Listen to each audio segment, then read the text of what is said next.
ضرورت یہ ہوتی ہے اشتہاری مجرم ہے اس کی تصویر دینی پڑ جاتی ہے. ہمارے یہاں تو نہیں دی جاتی لیکن بہت سے ملکوں میں دی جاتی ہے. ہمارے یہاں تو جو اشتہاری مجرم ہیں, اللہ معاف فرمائے, عجیب سی باتیں زبان سے نکل رہی ہیں, وہ خود لوگوں کی تصویریں دے رہے ہوتے ہیں کہ ان کو پکڑو. تو خیر اب کیا بولیں یار. تو آدم علیہ الصلاۃ والسلام کے بعد نا, اب نوح علیہ السلام کے دور میں کیا ہوا کہ اس سے پہلے کی بات ہے کہ لوگوں نے 5 بزرگ تھے عقیدت محبت میں ان کے مجسمے بنا لیے. ود, سوا, یغوث, یعوق, نصر, یہ 5 قسم کے کیا تھے, بت تھے. یہاں سے بت پرستی کا آغاز ہوا. اصل میں قدیم مذہب توحید ہے, بت پرستی بعد میں آئی ہے, اور ان کو پوجنا شروع کر دیا. اب ان سے جب کہا جاتا کہ یہ تو تمہاری بگڑی نہیں بنا سکتے, یہ تو خدا نہیں ہے, ان کو تو تم نے اپنے ہاتھوں سے بنایا ہے, تو قوم یہ کہتی تھی کہ یہ اللہ کے نیک بندے ہیں, ہم ان کے سامنے سجدہ کریں گے تو خوش کون ہوگا, اللہ. اور اللہ نے ان کو اختیارات دے دی ہیں, اولاد یہ والا بت دے گا, کاروبار میں برکت یہ دے گا, اور بیوی بھاگ گئی ہے تو واپس کون لے کر آئے گا, یہ لے کر آئے گا, ٹھیک ہے نا, اور وغیرہ وغیرہ. مجھے کیا پتا, بہت سارے مسائل, اللہ ہم سب کو مسائل سے بچائے. اب جب ان سے کہا جاتا کہ سارے کام تو اللہ کرتا ہے, تو وہ جواب میں پتہ ہے کیا کہتے, وہ کہتے ہمیں پتہ ہے اللہ کرتا ہے, اصل میں تو اختیارات اللہ کے پاس ہیں, لیکن اللہ نے ان کو بھی دے دی ہیں.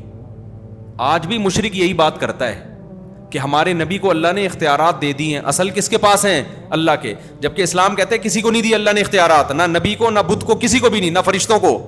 سارے اختیارات کس کے پاس ہیں, اللہ نے دیے ہی نہیں ہے کسی کو, جو اسباب سے ہٹ کے اختیارات ہوتے ہیں. اب کیا ہو رہا ہے کہ جی بجائے اللہ کے سامنے سر جھکانے کے بتوں کے سامنے سر جھک رہا ہے, ان سے منتیں مانی جا رہی ہیں کہ تو میری بگڑی بنا دے, تو یہ کر دے, تو وہ کر دے. فکر تھوڑی ہیں بھائی, اللہ کے نیک بندے تھے. تو آپ جب اپنے بندوں سے, بادشاہ جب لوگوں سے خوش ہوتا ہے تو علاقے دے دیتے ہیں نا ان کو, چل بھائی پانی کا وزیر میں نے تجھے بنا لیا, اب پانی مانگنا ہے تو بادشاہ کے پاس جانے کی ضرورت نہیں ہے. اب آپ کس کے پاس جاؤ گے, کراچی میں کسی کے پاس بھی نہیں جاؤ گے کیونکہ کہیں بھی نہیں ملے گا. لیکن جہاں دنیا میں نظام ہے وہاں کس کے پاس جاؤ گے, پانی کے وزیر کے پاس جاؤ گے, بجلی میں بجلی کے وزیر کے پاس جاؤ گے. تو اللہ نے جو ہے نا ان سے خوش ہو کے ان کو اختیارات بانٹ دی. اللہ کو اس سے غضب آتا ہے. اللہ نے اپنے پاس سارے اختیارات اس لیے رکھے ہیں کہ جب کسی کی کوئی حاجت ہو تو کس کو پکارا جائے, اللہ کو. لوگ اب اللہ کو چھوڑ کے کدھر, چاہے کوئی بھی لاجک اس کی پیش کریں, جا کدھر کو رہے ہیں, ان بتوں کے پاس. اور پھر اور بھی برائیاں آ گئیں تو اللہ نے نوح علیہ السلام کو بھیجا. تو اس کا قرآن میں تذکرہ ہے, وَلَقَدْ أَرْسَلْنَا نُوحًا إِلَىٰ قَوْمِهِ, ہم نے بھیجا نوح علیہ السلام کو ان کی قوم کی طرف, إِنِّي لَكُمْ نَذِيرٌ مُّبِينٌ, کہ میں تمہیں کھلا ڈرانے والا ہوں اللہ کے عذاب سے, تم غلط کر رہے ہو. إِنِّي لَكُمْ نَذِيرٌ مُّبِينٌ أَلَّا تَعْبُدُوا إِلَّا اللَّهَ, غلامی کس کی کرو, صرف اللہ, جو اللہ کہہ رہا ہے وہ کرو. انی اخاف علیکم عذاب یوم علیم, دردناک عذاب کا خوف ہے مجھے تمہارے اوپر.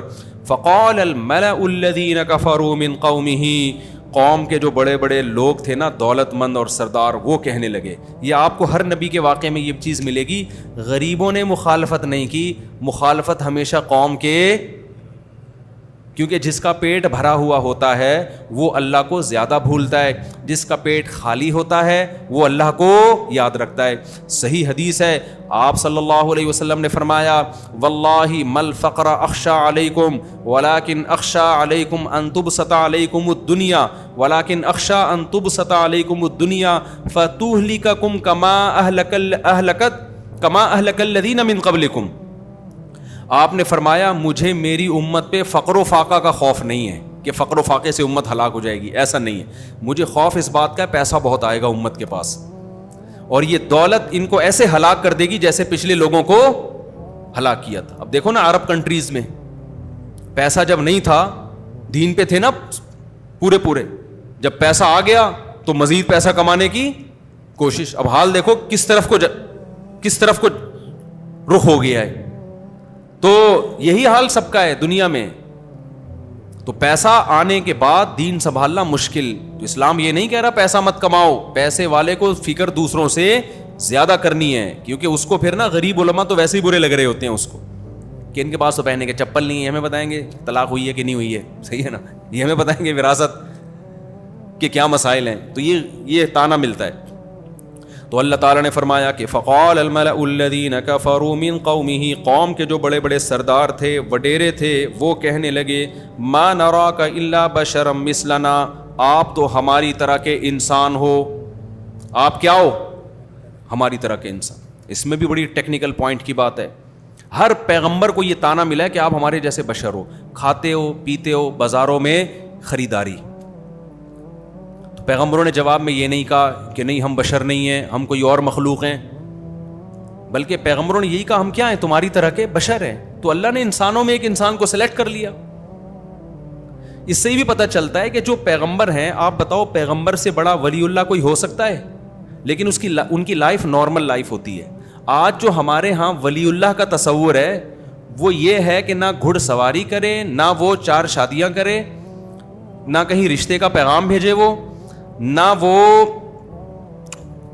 سوئمنگ کرے, نہ وہ نلی نہاری کھائے جاوید نہاری پہ بیٹھ کے, نہ وہ انڈوں پہ مرغی بٹھائے.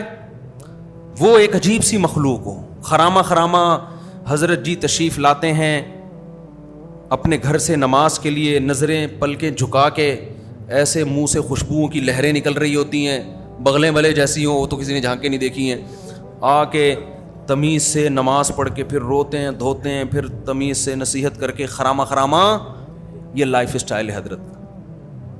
2 طرح کی ڈشیں ان کے سامنے آ جائیں تو ان کو غصہ آ جاتا ہے کہ دنیا مسافر خانہ ہے, مجھے صرف ککڑی کھلاؤ, ٹھیک ہے نا.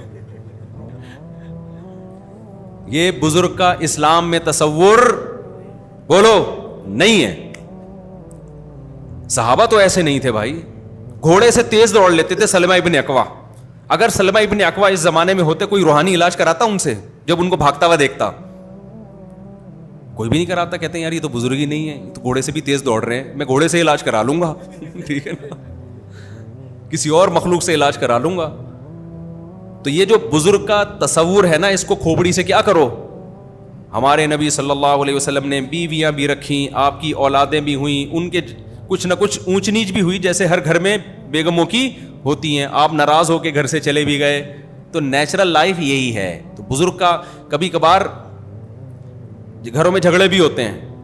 یہ لوگ کہتے ہیں بزرگوں کے گھر میں جھگڑے نہیں ہوتے, وہ بزرگ نہیں ہے, وہ کچھ اور مخلوق ہے, چیک کرو, صحیح ہے نا. تو سب کچھ نارمل ہی ہوتا ہے. ہاں بزرگ کسے کہتے ہیں؟ الا ان اولیاء اللہ لا خوف علیہم ولا هم يحزنون الذین آمنوا وكانوا يتقون.